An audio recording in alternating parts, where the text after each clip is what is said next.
everyone. Welcome to The Real Behind the Real, the podcast where we uncover the truth behind influencer culture and sponsored content. My name is Saad and Ivan. I'm one of your hosts, and I'm joined by Abhay and Glory, who are also here in the studio, and they will be in charge of the comment section. And of course, I'm joined by my co-host, Ivan Okudeli. Yes. Hey, everyone. Thanks for joining us today.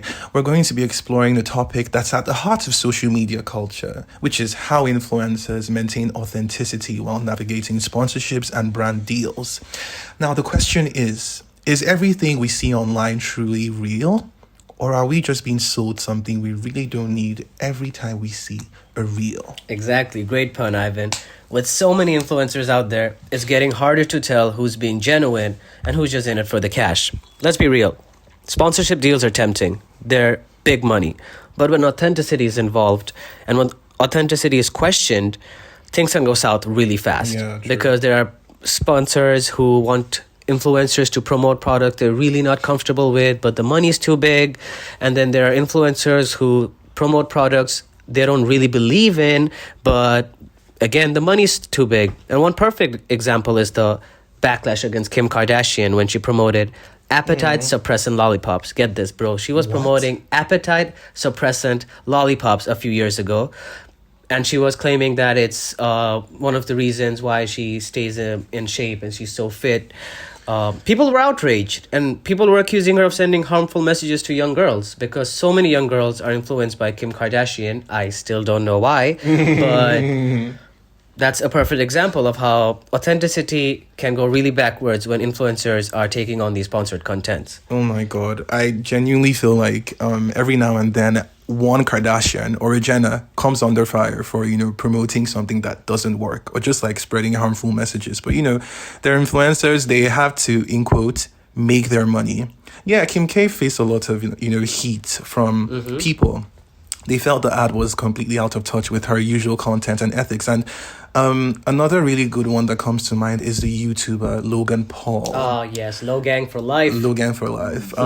After that scandal in Japan, a lot of brands pulled their sponsorships from him. And reason. His authenticity was questioned for a really, really, really long time. And he had to work his way, into the public's good graces. Not into mine, though, because, I don't know.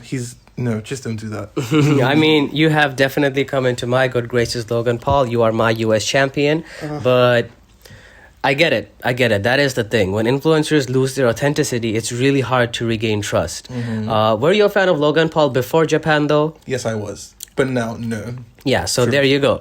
And another example for that is the story of Ellie Darby. She was called out for trying to get a free hotel stay in exchange for a positive review. Damn. The hotel owner himself exposed her emails, and her followers felt deceived.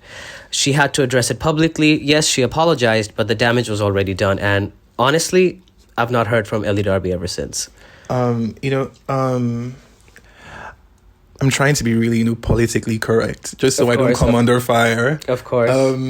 I think influencers walk a fine line. On one hand, they need to monetize their content. On the other, they cannot afford to lose their authenticity. Followers are becoming increasingly savvy. Like me, I can pretty much spot when an influencer is trying to cash in because usually they would make posts that do not align with, their brand or the image that they're portraying to me.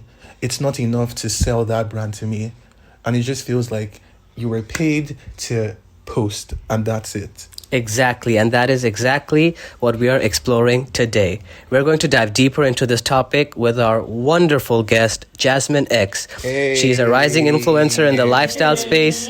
She's here to share her experiences, her stories. She has many stories balancing sponsored content with maintaining trust with her audience, and she's almost here. So till we get to her, Glory, would you like to say hello to everyone? Hello, everyone. Please ask any questions you have in the comments, and I will address them to the host and our guest in the podcast. Thank you. Thank you, Glory. And before Jasmine gets here, Ivan, I have another question for you. Do you think those questions are for after the podcast, my guy? Damn. But do you think influencers are ever in a position where they have no choice but to accept a deal, even if it might hurt their brand in the long run. Like, let me give you an example. For example, let's say a football player is like at Adidas bought rights to a football player's shoes. Okay, now Adidas is in charge of the football player's content and advertising. Yeah. And obviously, since he signed with Adidas, he can't go make content for Nike or Puma. Now Adidas wants to do, and this is all hypothetical, right?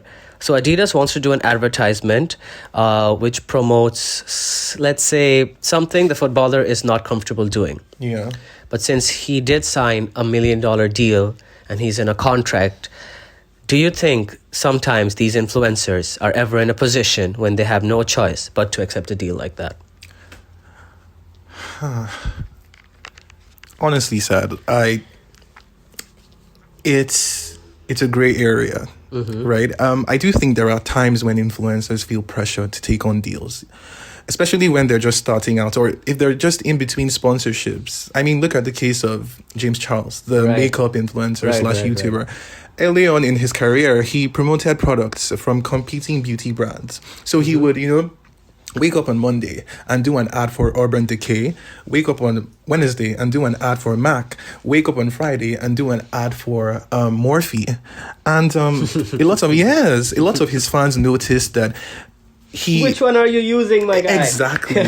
He simply, and if we're following the principles of, social marketing and social awareness and how brands, who are people, by the way, because people can be brands, it depends on how you market yourself and sell that to your followers. The principles of social marketing that says that you need to be authentic, you should strive to be authentic and also communicate that in every single, marketing strategy that you use. He just wasn't seeming like somebody who was honest enough to stand with, just one company and show us exactly why he was rooting for that company. And that hurt his image. And that really hurt his image because, yes, he has built a massive following, but those early sponsorships really hurt his credibility. Until now, I still think, he's all over the place with his marketing. Right. And I feel like this is an interesting point because most influencers forget this, that credibility comes with loyalty. True. Audiences love when they're the content creator they're following are loyal to their beliefs. Dito, seconded. You know what I mean? And another thing is when influencers like James Charles, with large followings, 100K, 500K, 1 million, 5 million, when they take on questionable sponsorship, it has a ripple effect on the rest of the community. It does. It makes it harder for the genuine ones to stand out. Like let's go back with the example of Logan Paul. Logan Paul did something bad in Japan, and because of that, his brother got affected. I'm not saying his brother was genuine at all. Like no one gives a shit about Jake, but Logan Paul got criticized, got cancelled, and because of that, and it bled on to people who's not even related to Logan Paul, like KSI or like YouTubers from other country who make similar content. Yeah, right. And it's very hard to stand out for the genuine ones because you don't know which ones are the genuine ones. Because at the end of the day, for an influencer, if you are making content and if you get a sponsorship deal and you like the deal, you would want to take it because at the end of the day, you're still someone grinding to make that money. And that's okay. Yeah. But because these large following influencers take on questionable sponsorships, the whole idea of watching an ad has become very tabooed for me. Yeah, it makes it harder to, trust people with the following. I totally get it. I mean, it's tough to balance. I think that's why a lot of influencers now are starting to put more focus on transparency. When audiences see hashtag paid partnership or sponsored content or any of those things that sort of tells their followers that this is content that I was paid to promote. Audiences see that and they're a little bit more understanding, but it also has to come from a place that is really authentic to the influencer's brand. I mean, 100%. Look at Emma 100%. Emma Chamberlain is very transparent with her ads. For example, the dress she wore to the Met Gala this year. Ooh. She wore a Jean-Paul Gaultier dress that was very gothic, very dark, and Beautiful. It was very different for her. But she, in her explanation on the red carpet, has given many times that she's very inspired by, designers who push boundaries, who are innovative. And Jean-Paul Gaultier, for the longest time, has inspired her to create more content that pushes boundaries.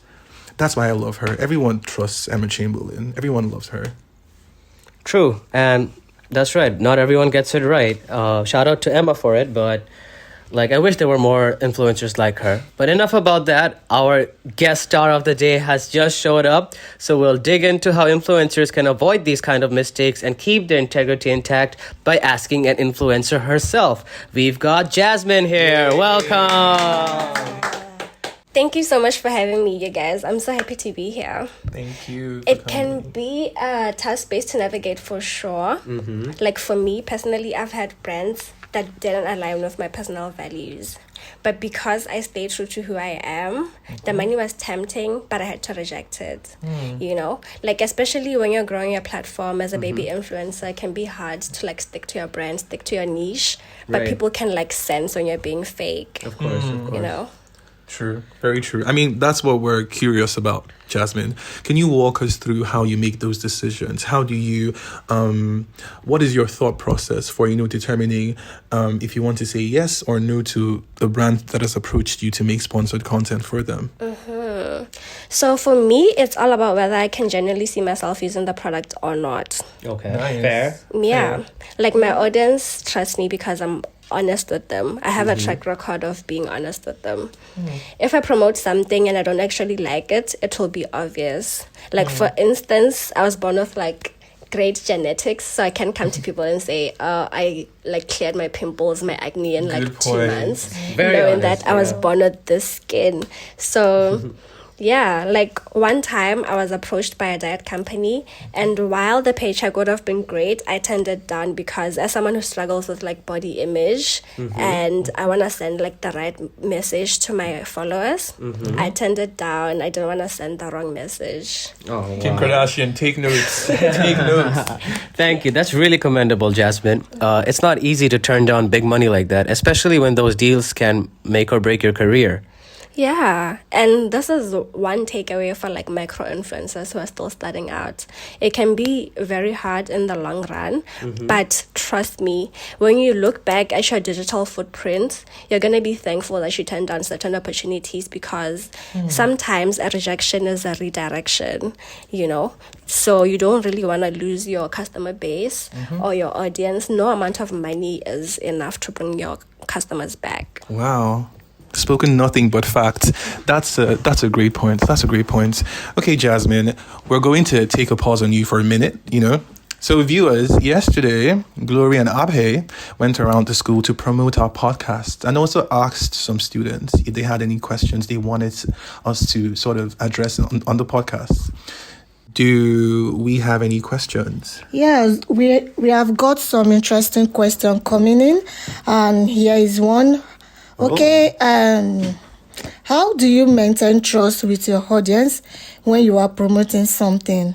Jasmine, you have touched on this, I know, but can you go deeper into how you can maintain the authenticity? Okay. So I have a little tip for you guys. Yes. Take notes. We're listening. It's all about transparency. I always let my followers know if something is a paid promotion, and I try to weave it into my usual content. For example, if I'm promoting a skincare brand, I'll make it part of my skincare routine rather than just posting a random ad. That way it feels more authentic. Yeah, that makes sense. Here's another question. What is the biggest mistake influencer make when promoting sponsored content? Saad, Ivan, any thoughts on this? Thank you, Abhay. I think the biggest mistake is not being selective enough. When influencers say yes to every offer, it becomes obvious that they're just in it for the money. I mean, okay, this might throw a shade on a lot of people, but don't be a Nicolas Cage. Don't accept every single movie you get offered. I mean, come on. Please, influencers, listen. Please, actually test the brand out actually use it for a few days, if not months, and then actually say if you liked it or even if you disliked it. Come on, it's not that easy. Exactly. Agreed. Another mistake is failing to disclose the sponsorship. Oh my God, we yeah. should not lie to our audiences. Audiences are smart. This is not the 20th century. They can tell when you're being sneaky as an influencer, and that only erodes trust. The whole point of influencer marketing is building a connection with your audience, and once that is lost, it's very hard to regain. Okay, wow. These are some great insight. I got one last question for Jasmine. Do you think influencer culture will shift towards one authenticity as audience become more aware of sponsor content? Great question. I think it has to. Audiences are getting smarter and smarter, and influencers who don't adapt will lose their following. Like we've seen with the influencing trend on TikTok. Yeah. People were unfollowing people who don't stay loyal to their niche, and they can see right through it. I believe that moving forward, the most successful influencers will be the ones who can stay true to themselves while also working with brands in an authentic way. All right. Thank you so much, Jasmine. Thank you for being a part of this conversation today. Thank you. It's such an important topic in today's influencer-driven world. I'm so happy you made the time to come to the real behind the reel. And I'm definitely taking you out to dinner after this. You're going to have to compete with me. I mean, who doesn't want to be friends with an influencer? Thank you for coming, baby. Yes, this has been a really great and insightful discussion. Thanks to Jasmine and to all of you listening. Don't forget to keep the conversation going with us on social media. Glory's online, and she will be answering your comments and keeping the discussion alive. Thanks again, everybody. Thank you all for listening. And if you actually liked The Reel Behind the Reel and want a second episode, like, subscribe, comment, and share. And you're going to have to pay us, baby. Bye-bye.